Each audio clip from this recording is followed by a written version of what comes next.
Ini sebetulnya kemampuannya ada. Problemnya saya ini menggugat Sintayong sih, masa sih nggak bisa? Mau kan pelatih yang dibayar tinggi banget gitu loh. Itu kan tetap level 1 ketika sudah dipanggil ya bukan pelatih kelas dunia lah. Pelatih profesional, dia sudah mengukur apa yang sudah dilakukan untuk timnas Indonesia. Ketika 3 tim untuk tampil di level Piala Asia, itu kan sudah pencapaian yang bagus atau yang luar biasa. Bargaining power yang menjadi tinggi. Pertama lagi belum tentu pelatih yang menggantikan itu kemudian gayanya sama dengan Sintayong. Jadi kan ya sekarang pilihannya ya wajar kalau Sintayong tapi belum tentu kemudian kecintaan pendukung timnas, pendukung dari timnas Indonesia kepada Sintayong. Itu dia harusnya bisa berbahasa Inggris lah. Justru berharap STY belajar bahasa Indonesia. Dia jarang mau pakai bahasa Inggris sekalipun karena mereka minta untuk pakai bahasa lokal mereka. Kenapa? Dalam forum yang membicarakan tentang timnas Indonesia, di sini ada sosok Bung Joy, kemudian ada jurnalis yaitu Ma'ruf El Rumi, dan juga dari undangan secara online yaitu ada Pak Sumarji. Namun kita fokusnya kepada Ma'ruf El Rumi ataupun dan Pak Bung siapa ini, Bung Sunjoyo apa? Tetapi dalam sebuah analisnya ini menurut saya ini sangat realistis dari apa yang dinyatakan oleh Ma'ruf El Rumi. Jadi menurut dalam pemikiran kali ini adalah yang sangat realistis dan juga bagaimana menatap ke depan di putaran ketiga nanti timnas Indonesia untuk putaran ketiga di kualifikasi Piala Dunia. Ini menurut saya lebih kepada pendapat yang bagus ini tentang timnas Indonesia, baik itu dari berbagai kalangan. Jadi ini Ma'ruf El Rumi ini lebih realistis ya daripada Bung Joy. Jadi bagaimana tanggapan kalian? Silakan ditulis di kolom komentar, dan biar kalian itu tidak salah paham, kita langsung simak bersama tentang pendapat dari para beliau-beliau ini. Persiapkan adalah mempersiapkan dari masing-masing posisi itu kira-kira kurang lebihnya ada di mana. Tentu kalau memang kurang, kita semua sudah tahu posisi apa yang kurang, ya ini yang sekarang kita persiapkan. Betul-betul kita persiapkan. Jadi ya kembali lagi, kalau mau prestasinya baik, ya kita juga harus realistis melihat. Kalau tidak realistis melihat, ya pasti kita akan hanya cuma ikut-ikut begitu saja. Dan tadi Ketua Umum juga sudah menyampaikan sedikit kepada kita, dan juga tadi langsung kita juga kasih tahu Coach Sin bahwa kita di grup C. Lawan-lawan kita ini, Coach Sintayong juga ya sudah, kalau memang itu ya kita harus kita hadapi, kita persiapkan itu dengan baik. Ya yang pasti saat sekarang ini adalah dukungan dari semua pihak itu nomor 1. Dukungan semua pihak itu nomor 1. Kita tidak usah juga merasa kecil hati. Nggak boleh kecil hati. Kita harus betul-betul optimis. Karena kan kalau kita optimis, tentu kan pasti ada semangat baru. Semangat dari mana? Dari semua hal. Bagaimana dari tadi di awal saya sampaikan, kita ini kan posisi yang kurang itu kan kelihatan. Ini serang kita kurang, ya kita cari gitu. Yang tepat siapa kira-kira, yang pas kira-kira siapa yang bisa mengangkat performa tim, kan begitu. Ya. Itu yang saat sekarang ini kita fokuskan. Saya kira itu. Makanya walau berat tetap gas ya, walaupun memang dilihat dari berbagai sisi memang ini memang agak susah ya. Bahkan kalau Bung Joy bilang ini berat sekali. Udah harus digas, masa udah harus digas. Udah terlanjur gas terus. Oke, nah sebelum saya ke Bung Ma'ruf, kita lihat dulu nih hasil drawing kualifikasi. Sesulit itu Kak, kita harus protes kenapa yang ngambil drawing itu tangannya panas sekali untuk Indonesia, itu luar biasa. Saya setuju dengan Bung Joy bahwa memang ini kok drawingnya semuanya adalah topnya untuk sepak bola di Asia ya. Arab Saudi, mereka langganan Piala Dunia. Dan liga mereka juga baru berjalan luar biasa. Jepang juga mereka langganan pasca mereka menjadi tuan rumah Piala Dunia Korea Jepang. Mereka secara kontinu selalu tampil, bahkan mereka juga sudah beberapa kali lolos dari fase grup. Kemudian juga ketika kita bicara Australia juga sama. Mereka punya tradisi bagus ketika di Piala Dunia. Dengan kelebihan postur pemain yang mereka miliki, dengan kualitas pemain-pemain mereka yang menyebar di Eropa, menjadi salah satu reason kenapa kemudian Australia adalah tim kuat. Sebenarnya ada dua tim yang harapannya mungkin kita meminjam istilahnya Bung Joy itu curi-curi lah gitu. Ada China mungkin masih agak kita ya masih bisa berharap-harap lah, itu harap-harap cemas masih. Kemudian ketika menghadapi Bahrain, kita pernah beberapa kali bertemu, artinya kita tidak buta total untuk ketika menghadapi Bahrain. Tapi ya kita juga pernah punya pengalaman ketika dibantai oleh Bahrain juga di Piala Asia. Tapi saya juga sepakat dengan apa yang dikatakan oleh Pak Marji bahwa dalam sepak bola itu kan kita sebelum pertandingan dimulai kita harus ada optimisme. Ada kalkulasi-kalkulasi yang tentu saja sudah dibuat oleh tim pelatih, tim manajemen dan tentu federasi. Apa yang harus dilakukan untuk kemudian tim ini menjadi lebih kompetitif. Harapannya adalah persiapan waktu yang sekarang ada mungkin bisa dimaksimalkan. Satu, persiapan untuk melakukan pemetaan terhadap lawan. Ini adalah artinya bahwa melakukan apa kelebihan dan kekurangan lawan. Yang kedua, kemudian adalah apa yang harus bisa dilakukan untuk bisa menambah skuadnya. Problem besar kita, menurut saya adalah bagaimana skuad kita terlalu tipis untuk kemudian bersaing di level Asia. Ketika lapis pertama oke, kemudian penggantinya yang masih agak berat. Itu proses juga menjadi problem. Terlihat ketika menghadapi Irak, kita form awalnya itu kan sudah membuat set bahwa kita akan bermain lebih terbuka di babak pertama. Tapi begitu pemain kita kehabisan energi di babak kedua, penggantinya tidak selevel ketika kemudian ada pergantian pemain. Nah, ini yang menurut saya menjadi salah satu cara yang harus juga dicari solusinya oleh pelatih, oleh federasi, atau tentu oleh manajemen bagaimana supaya gapnya antara pemain pertama dengan pemain kedua tidak terlalu jauh. Dari jalur manapun itu bisa dilakukan, tapi tentu sesuai dengan ketentuan dan koridornya. Paling realistis untuk timnas Indonesia kira-kira apa hasilnya? Paling realistis adalah kita berharap dan berdoa, itu realistis. Tapi kalau kita mau bicara soal peluang untuk tampil di Piala Dunia, kan masih ada jalur peringkat 3 terbaik. Jadi mungkin itu yang bisa kita incar ya, minimal lah ya. Kalau mau agak sedikit paling berharap besar, 4 lah ya kayaknya. 4 lah ya, oke lah, empat terbaik. Kemudian kita nanti lewat playoff putaran 4, dan kemudian di situ kita berharap lagi untuk kemudian playoff ke putaran 5. Jadi ya tahapan-tahapan itu kita lalui, tapi dalam sepak bola bicaranya adalah step by step, pertandingan demi pertandingan, itu fokusnya, baru kemudian kita bicara target nextnya seperti apa. Yang jelas sekarang sudah di putaran ketiga, jadi memang gaspol, remblong nggak apa-apa, yang penting kita bisa lolos. Kita tahu kita akan melawan siapa, apa yang harus dipersiapkan. Kalau tadi kata Pak Sumarji, sudah tahulah kita kurangnya di mana, kemudian persiapan-persiapannya seperti apa. Biasa itu supporter ke stadion. Jadi kalau kita mengevaluasi pertandingan-pertandingan sebelumnya ketika bertanding di GBT maupun di GBK, kan antusias dan kehadiran supporter yang memenuhi stadion itu kan sangat luar biasa. Di Surabaya juga luar biasa itu. Di Jakarta juga sama. Saya kira tidak perlu diragukan lagi antara Surabaya dan di Jakarta. Oke. Emang gitu Bung Joy, nggak berpengaruh ya kalau misalnya kita nanti lawan kita bertandang kemudian di Surabaya, di Bung Tomo, bukan di GBK? Ya hanya kapasitasnya aja ya. Tapi persoalannya adalah tim nasional kita ini, yang kalau saya bicara tim nasional itu yang senior ya, itu memang jarang sekali ketemu kan. Banyak sekali pemain yang berkiprah di Eropa. Bahkan pemain-pemain Indonesia yang utama pun, yang bukan pemain yang naturalisasi atau diaspora, itu juga banyak yang berkiprah di luar Indonesia.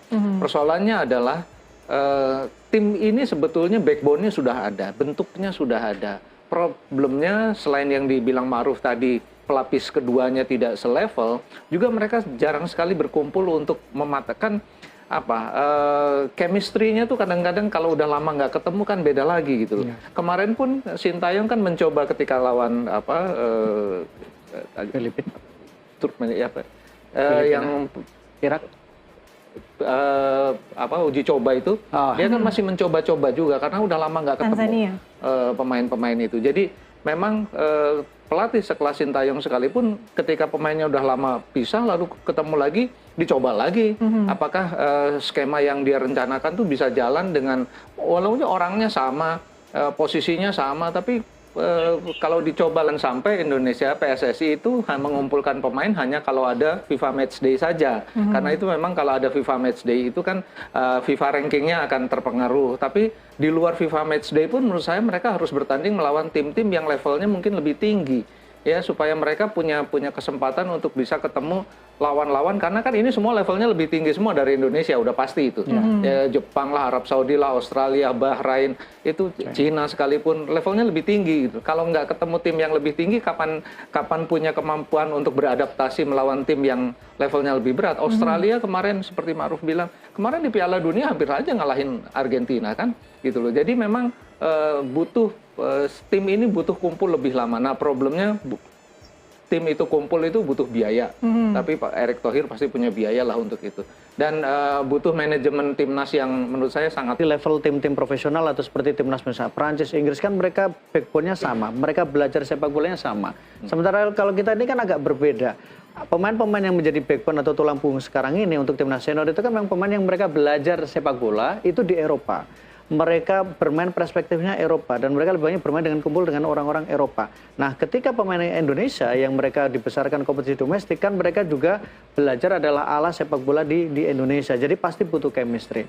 Itu pertama. Yang kedua, hanya memang ada kesulitan kalau ngumpul waktu lama. Pemain-pemain ini kan pemain yang terikat kontrak. Sangat sulit untuk kemudian memanggil mereka dalam kondisi bukan dari jadwal resmi FIFA. Itu menjadi tantangan lain lagi. Betul. Kalau biaya bisa. Kalau tempat mungkin oke, manajemen oke, tapi ketika memanggil pemain yang tidak atau kemudian di luar agenda FIFA sangat sulit karena pemain juga mereka harus bersaing di level klubnya, mereka harus juga dapat reguler bermain untuk timnya, jadi sulit untuk itu. Yang kedua yang menurut saya perlu menjadi catatan lain mungkin ketika nanti bermain di GBT adalah terkait dengan aklamatisasi cuaca. Itu juga menjadi penting. Ketika kita bicara tuan rumah itu kan bukan hanya persoalan supporter, tapi pemain itu sudah beradaptasi dengan cuaca di negaranya asal. Nah, ketika pemain-pemain kita mereka biasa bermain di Eropa, mereka paru-parunya paru-paru Eropa, kulitnya kulit Eropa, cuacanya cuaca Eropa. terutama kelembabannya. Terus tiba-tiba ke Indonesia dengan kelembaban yang luar biasa dan di Surabaya kita tahu bagaimana tantangannya, itu kan juga butuh waktu. Sehingga ketika Bung Cem mengatakan yang butuh pemain-pemain itu sering kumpul, bukan hanya persoalan bagaimana kemudian memunculkan chemistry, tapi pemain-pemain kita yang bermain di Eropa itu mereka juga mulai terbiasa dengan cuaca di Indonesia yang semua negara ketika bermain di Indonesia pasti bilang panasnya minta ampun, kelembapannya tinggi, dan itu menurut saya yang butuh adaptasi. Sehingga nanti ada jalur teknis adalah berkumpul untuk kemudian chemistry secara taktik. Yang kedua adalah jalur teknis untuk bagaimana lebih bisa aklimatisasi cuaca karena Indonesia dan apalagi Surabaya itu kan panas sekali. Jadi idealnya berapa lama mereka harus ke sini untuk kalau kondisi normal itu kan kalau untuk Eropa mungkin wah kan pemain Eropa ketika persiapan Piala Eropa cukup 2 minggu kumpul sebelum main, 3 kali uji coba main di Eropa, kembali di Eropa dan mereka mungkin di level junior mereka sudah ketemu. Nah, kalau kita ya pasti akan butuh waktu lebih lama. Dulu ketika zaman kita nggak bicara oke lah kita bicara zaman sejarah kita. Itu kan butuh waktu bahkan 1 bulan untuk kumpul TC dan sebagainya kalau di Indonesia. Nah, sekarang tentu kita mention besarnya adalah bagaimana caranya supaya pertama aklimatisasi tapi kemudian tidak mengganggu jadwal pemain-pemain mereka bermain untuk klubnya karena itu pasti akan menjadi pertentangan. Jadi federasi, manajemen timnas mungkin bisa membuat formulasi supaya dalam waktu yang sisa sekitar 2 bulan ini bisa ketemu formula yang pas, bisa memanfaatkan potensi pemain yang dimiliki supaya kita mendapatkan hasil yang terbaik. Oke, saya akan langsung tanyakan ke Pak Marji kalau gitu. Pak Marji, oke, tadi 2 atau 4 hari lumayan jauh loh dari idealnya katanya 2 minggu. Gitu. Apalagi kalau misalnya dia bermain di tim-tim yang layer kedua saja, itu kan pasti ngelepas pemain untuk 7 hari sebelum pertandingan FIFA Matchday kan mikir juga gitu loh. Pasti itu akan jadi kendala gitu loh. Kalau Sintayong bilang H-4 atau Pak Marji bilang H-4 buat pemainnya kan nggak H-4, H-7 mungkin atau H-6. Dihitung dengan perjalanan ya. Iya. TC di Eropa berarti ya. Pak Marji mungkin bisa TC di Eropa, Pak. Jadi pemain-pemain Eropa nggak perlu ke Indonesia, tapi pemain Indonesia yang beberapa pemain populernya bisa dibawa ke sana, Pak. Oke, kita dengar dulu jawaban dari Pak Marji. Ya, itu juga bagian dari solusi ya. Iya. Itu juga bagian dari solusi. Ini kan kita diskusi apa yang begini kan juga kita bisa coba diskusikan. Baik itu dengan tim kepelatihan, juga dengan Pak Ketua Umum. Tentu semuanya pasti yang diskusi ini walaupun hal seperti ini kira-kira cuma bisa diterima ya, saya kira Pak Ketua Umum orangnya terbuka gitu di masukan. Apalagi kalau bisa juga biayanya nggak masalah ya. Ya, insya Allah kalau biaya sih insya Allah tidak ya. Itu kan bahkan banyak cerita mengatakan Jepang itu kan dulu belajar sepak bolanya ke Indonesia, belajar mohon kompetisinya juga di Indonesia, ceritanya dulu. Tapi kemudian Jepang ternyata progresnya jauh lebih bagus, mereka kemudian timnas mereka, dan memang sekarang banyak pemain mereka yang bermain di Eropa. Kita juga harus melihat bahwa pertemuan itu dalam status apa. Kalau sekarang pertemuan adalah status kualifikasi Piala Dunia yang menentukan nasib mereka lolos atau tidak ke Piala Dunia, at least mereka pasti akan mewajibkan seluruh pemain terbaik mereka untuk datang. Nggak bisa, nggak. Tapi kalau kemudian hanya level uji coba, ya tentu bisa on off, bisa dipilih-pilih mana yang bisa, mana yang. Tapi kalau sudah turnamen seperti ini, pasti akan menurunkan komposisi terbaik. Jadi saya pikir memang tidak terlalu relevan bahwa head to head itu bisa menjadi referensi. Faktanya adalah bahwa Jepang langganan Piala Dunia, Jepang itu adalah tim dengan peringkat terbaik di Asia, salah satu peringkat terbaik di Asia, dan Jepang punya materi pemain yang bermain di Eropa. Indonesia punya materi pemain yang di Eropa, iya, tapi kan kemudian kita harus juga lihat pada levelnya di mana, layernya di mana, itu juga harus menjadi referensi.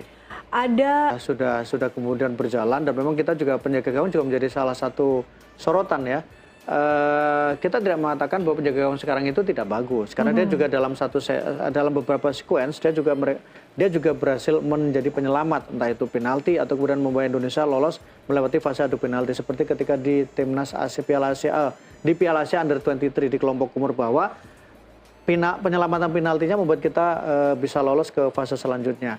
Tapi dalam satu momen dengan menghadapi pemain-pemain yang punya kualitas bagus, tentu kita kalau punya opsi untuk punya penjaga gawang yang grade-nya lebih bagus, ya kenapa dari tidak? sisi apa? Tapi khusus Postur? sebetulnya ya yang untuk striker, kalau kita lihat misalnya Rafael Struijk di U23 atau Marcelino Ferdinand ketika tampil untuk U23 kan sebetulnya luar biasa. Iya, Lawan setuju. Jordania itu salah satu yang terbaik menurut saya di level internasional ya. Bahkan permainan mereka ketika mengalahkan Jordania itu lebih baik daripada lawan Jordania itu salah satu yang terbaik menurut saya di level internasional ya. Bahkan permainan mereka ketika mengalahkan Jordania itu lebih baik daripada seniornya.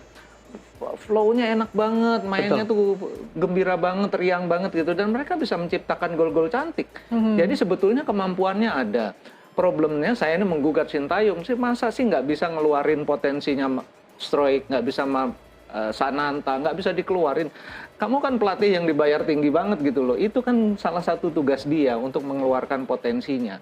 Entah kalau dari sisi teknis saya yakin mereka yang terbaik kok gitu loh. Tapi ini pelatih kan harus punya kemampuan untuk meningkatkan kualitas pemain, nggak cuma ngerekrut ini bagus kemudian stagnan. Pelatih yang bagus kan membuat biasa saja menjadi pemain yang luar biasa. Dan menurut saya potensinya Marcelino misalnya, Struijk, Ramadan Sananta, you name it lah. Semuanya yang di tim Indonesia sekarang itu menurut saya yang terbaik gitu loh. Kalau memang masih ada ya harus dicari, kata Ma'ruf tadi, karena memang mungkin ada pemain yang kalau nggak dipanggil kelihatan kelihatan flop gitu ya atau gagal gitu. Tapi kalau dia dikasih kesempatan bermain, siapa tahu dia akan muncul lagi kemampuannya. Harusnya Jadi memanfaatkan banyak jalan untuk itu gitu loh. Kalau cuma Rafael Struijk menjadi level 1 kemudian tetap level 1 ketika sudah dipanggil, ya bukan pelatih kelas dunia lah menurut saya. Dia harus naik menjadi level 2, level 3 bahkan.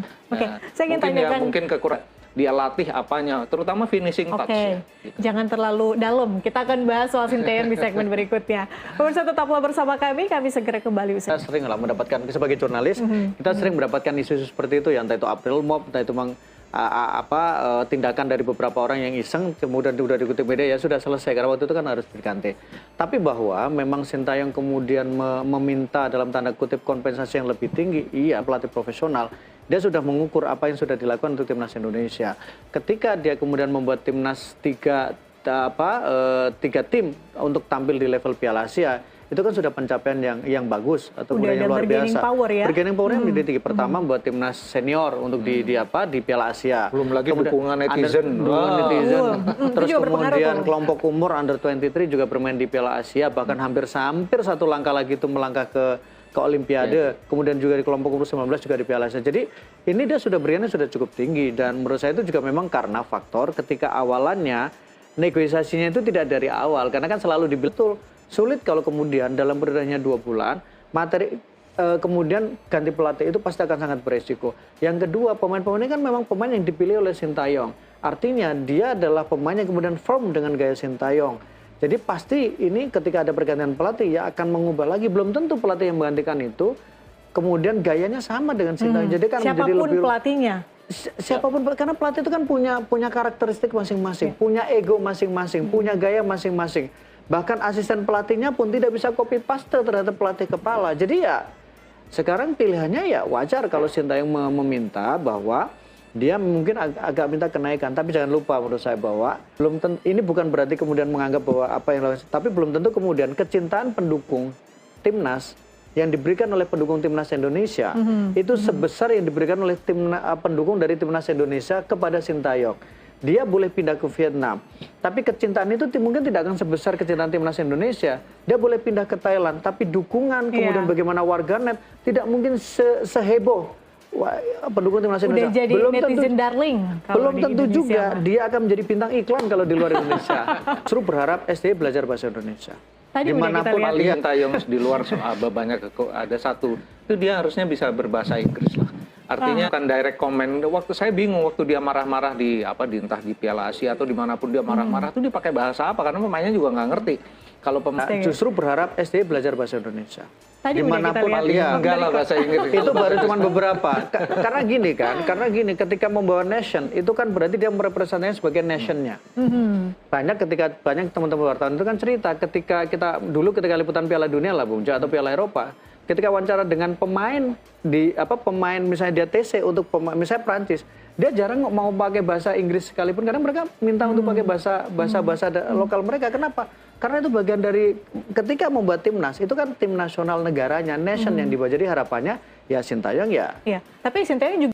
Oke sahabat-sahabat, saya kira statement dari para beliau itu saya rasa cukup ya. Jadi bagaimana tanggapan kalian? Silahkan ditulis di kolom komentar di bawah ini, dan juga jangan lupa di like video ini dan subscribe channel ini agar kalian tidak ketinggalan informasi penting khususnya di timnas Indonesia ya.